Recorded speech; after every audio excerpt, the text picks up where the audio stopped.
So I just went to get a scan. Everything's going good. It seems like I'm the only one who's actually like walking. I decided to bring the blinds up. I already got my broth and my Gatorade. I'm excited. My friend did tell me to take my time, who had the surgery a few years ago. So I am gonna take my time. I'm gonna enjoy this. I'm going to, oh, nothing's leaking. Everything's great. So I can't, money's flying out. I did bring a lot of 1s and 10s and 5s just to give us a tip. But here's my broth. Let's eat together.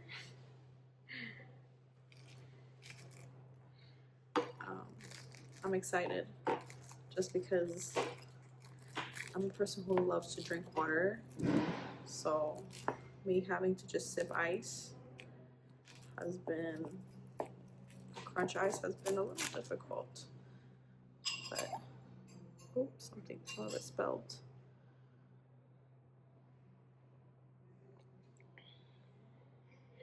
It's yummy.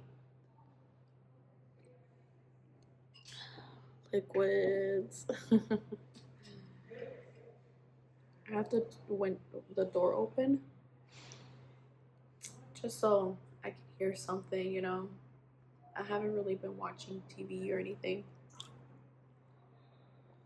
It feels so good. And it's warm, so perfect temperature.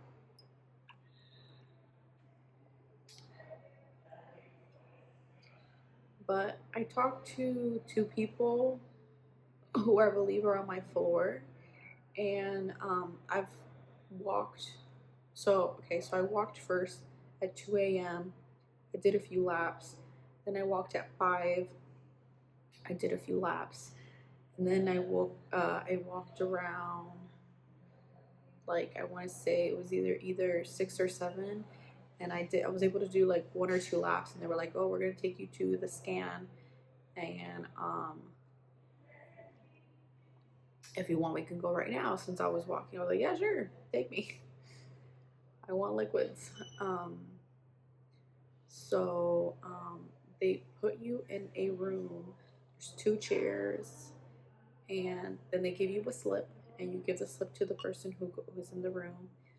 And there's these machines, and it's kind of like an X-ray slash MRI type of thing, but you're standing, and you have to take a shot of this really nasty liquid. And she asked me, "How are you feeling?" Everyone's really shocked that I'm not like in a lot of pain.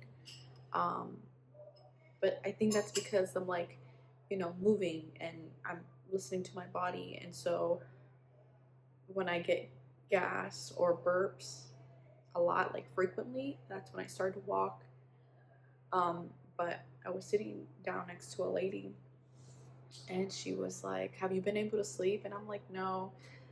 She said, "Okay, good. I'm not the only one," because she says she hasn't been able to sleep. And I think the reason why I haven't been able to sleep is because I just, you're not in your bed, and you get comfortable in your bed. And also nurses coming in and out, so, but it's fine. I've been taking little naps here and there. So, yeah.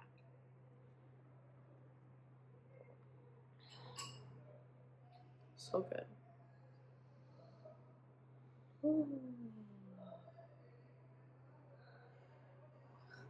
But yeah, if you guys hear it talking, it's, I believe, the nurses. So I'm gonna take my broth and have my Gatorade. I guess that means I can drink water now.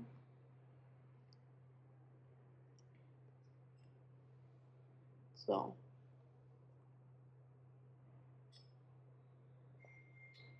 yeah.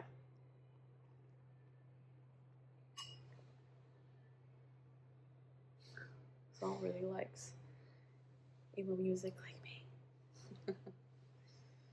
But yeah, everything's great. Um, I did meet another guy who I saw when I checked in. He has not been able to walk. He's been just super dizzy, and well, the nurses have been like, "Well, he's a guy. The guys are like that." But from what I've seen, I'm the only one actually walking. Because every time I've walked, no one else is walking. It's just me. Um, and the good thing is that the nurses see me and like when they're at their little desk, and they're like, keep going, keep going. You're doing so good. So that motivates me too. And I also am thinking I have to get on a plane. It's going to be a 4-hour flight. Then walk out of the airport, get to Marta, take Marta from airport to Doraville.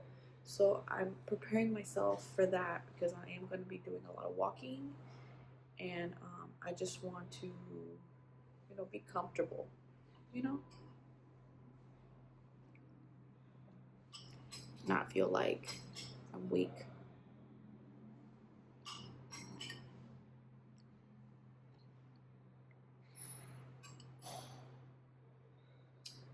But yeah, everything's going good. I feel like I don't look like I'm dying. Um, but yeah,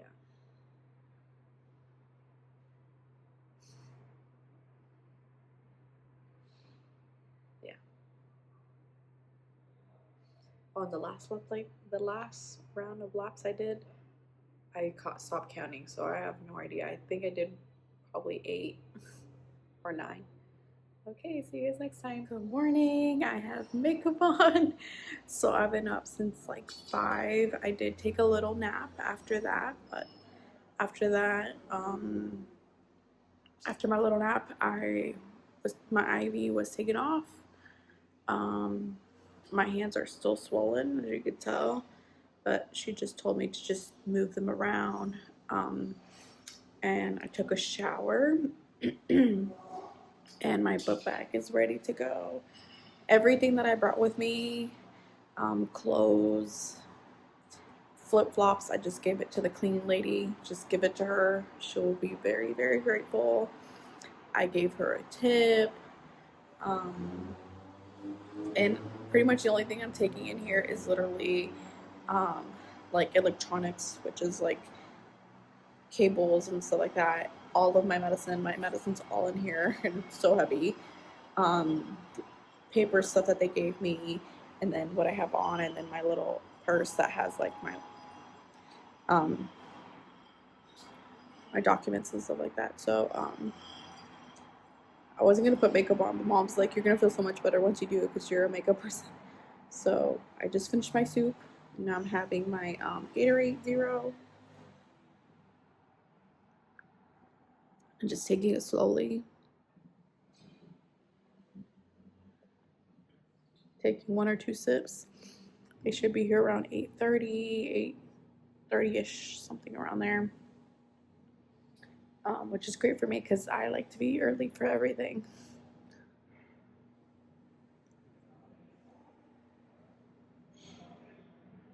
So, yeah, I'm ready to go home. I'm ready to sleep in my bed. I miss my bed so bad. But that's a little update. So, next time will be me crossing the border and leaving Mexico. Bye. Hey guys, so I wanted to talk about pretty much what the process was like crossing the border from San Diego to Tijuana, and then the situation of how it was from Tijuana to San Diego. This is the footage of me at the airport at San Diego. So first things first, crossing the border was actually not bad from San Diego to Tijuana. It was very easy. Honestly, you don't even realize when you're literally in Mexico. So don't be scared. um, but I think it also depends what time you are crossing the border. I went pretty early, so just giving you that as a hint. So now, from Tijuana to Mexico, um, I was very fortunate that I only went with a group of four people was in the car. The driver, me, and then a mom and daughter. And crossing the border, all we had to do was pretty much give our passports to the driver, and he showed his green card, and that was it. No questions, nothing crazy, anything like that. But I think it was because that way, because it was only four people, and we obviously weren't giving any type of suspicious or anything.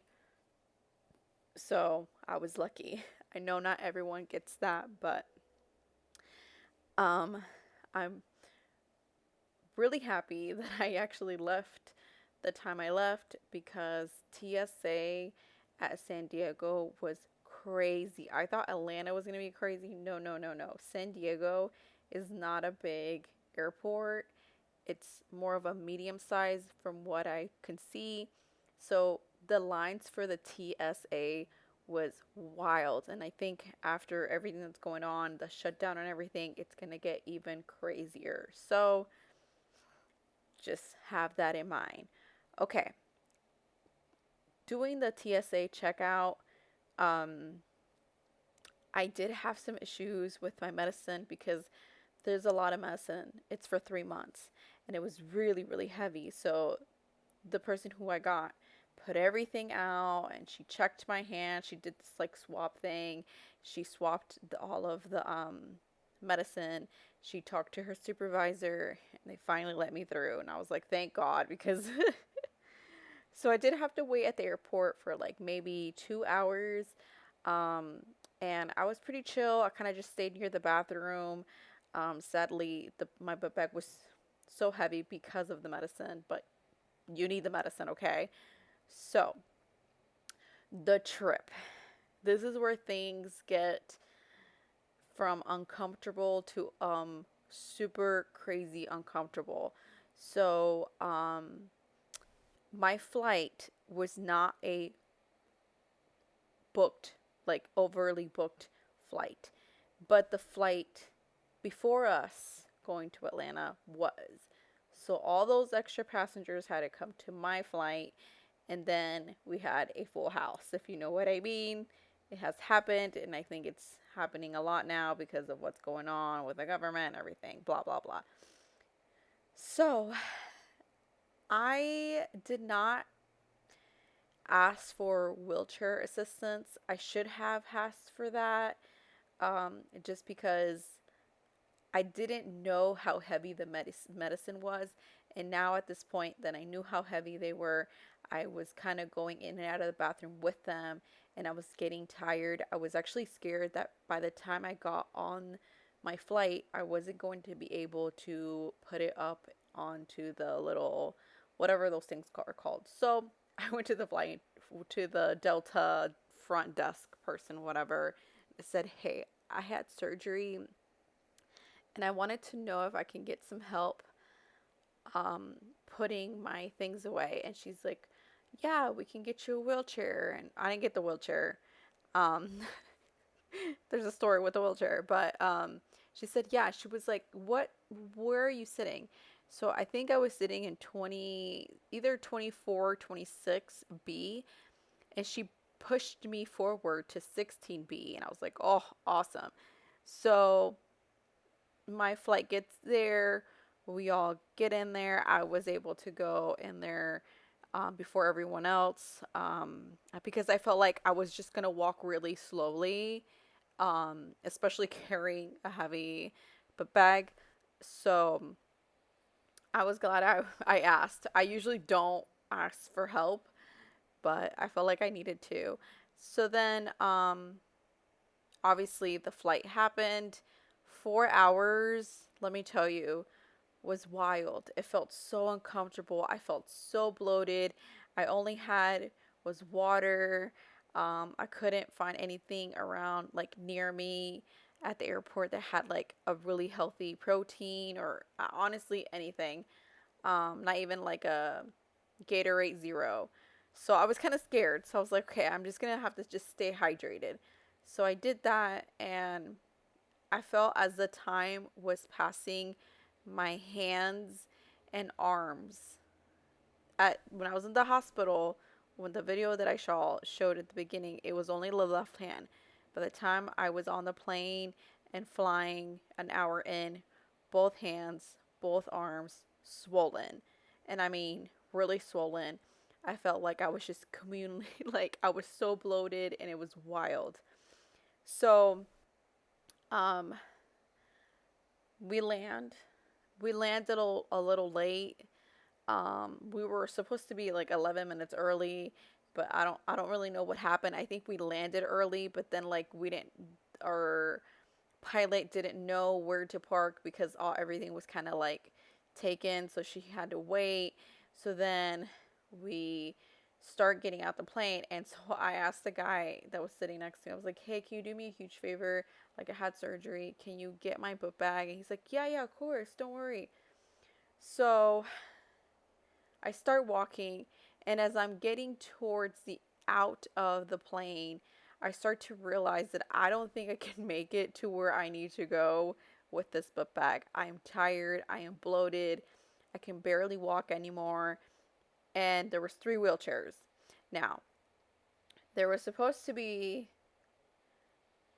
three, okay? There was actually supposed to be four because of me. But um there were three passengers that really needed the wheelchair, but he saw me and he saw how bad I was just, I guess, looking. And so one of the ladies, I'm sorry, but you had to walk. I'm sorry. I don't really ask for help, and I know that sounds very selfish, but I'm not one of those people. But when I truly need help, like that point, I was literally completely dehydrated. I was just like, my head was pounding, everything was hurting. I didn't know what to do, and I just wanted to just go home. He took me, and I told him, "Hey, can we stop at an ATM?" There was no like, you know, ATM for, all credit card, all types of cards. There were only all like certain banks. So I then had to just be honest. I'm like, I don't have any cash. I'm so sorry. He's like, oh no, don't worry. Where do you need to go? So I needed to go all the way to the MARTA station, which is our train station here in Atlanta, because that train from the airport takes me all the way to Dorville, which is where I live. So I got on the train. I mean, he took me there, literally where the station. I did have to wait like 18 minutes, which I was fine. I hugged him because I was so grateful. He's like, "Oh my God, don't worry." Called my mom, let her know I was on my way. When that ride was just the wildest train ride I've ever taken in Atlanta, and I was just terrified of my life. But anyways, a whole like what 30 40 minutes, I get to my mom. I drop my butt back to the floor cuz I couldn't anymore. I'm crying. My mom hugs me. I hug her, and we go home, and she gives me all the medicine I need to take, and I finally get on my bed. Wild.